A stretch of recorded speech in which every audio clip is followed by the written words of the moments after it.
FIR दर्ज करने का आदेश दिया है। क्या पूरा मामला हुआ है, कोर्ट ने क्या कहा?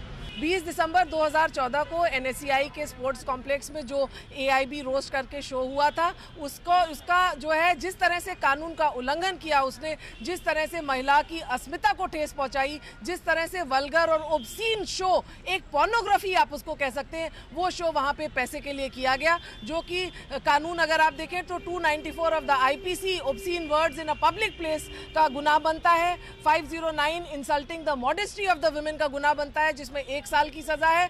और ये जो एनएससीआई स्टेडियम है, ये जो है सीआरजेड नोटिफिकेशन के तहत वहां पे बिना लैंड यूज के चेंज के आप कोई कमर्शियल वेंचर नहीं कर सकते। ये स्पोर्ट्स के लिए परमिशन दी गई थी। एक हाईकोर्ट की ये रिट पिटिशन की याचिका में भी एनएससीआई ने कहा था कि ये स्पोर्ट्स के लिए हमको सरकारी जमीन दी गई है, और उसके बावजूद इन्होंने वहां पे एक कमर्शियल इस तरह का भद्दा शो किया, जिससे कि section 15 of the environment protection act का वायलेशन होता है, जिसमें 5 साल की सजा है। वो कॉग्निजेबल नॉन बेलेबल ऑफेंस है। और ये भी ये शो जो है 52 ऑफ द एमआरटीपी का भी वायलेशन करता है, क्योंकि कोई भी स्टेज आप एक ईटा भी नहीं रख सकते उस एरिया में। सबको मालूम है कि शिवाजी पार्क में जब बाला साहब ठाकरे का मेमोरियल बनना था, वहाँ पे एक ईटा भी रखने की परमिशन नहीं दी गई थी। बीएमसी कमिश्नर का एक्सप्लेनेशन कॉल कर लिया गया था। आज कैंपा कोला वाले बेघर हो रहे हैं क्योंकि वहाँ पे आप लैंड यूज चेंज नहीं कर सकते। तो उस तरह से जब ये एमआरटीपी का भी 52 का वायलेशन होता है, इन्होंने वहाँ पे स्टेज बनाया, उसमें 3 साल की सजा है, वो भी कॉग्निजेबल नॉन बेलेबल ऑफेंस है। और ये भद्दा ऑब्सीन पोर्नोग्राफिक शो यूट्यूब पे डाला गया, जिससे पूरे देश के बच्चों ने देखा इतना ऑब्सीनिटी।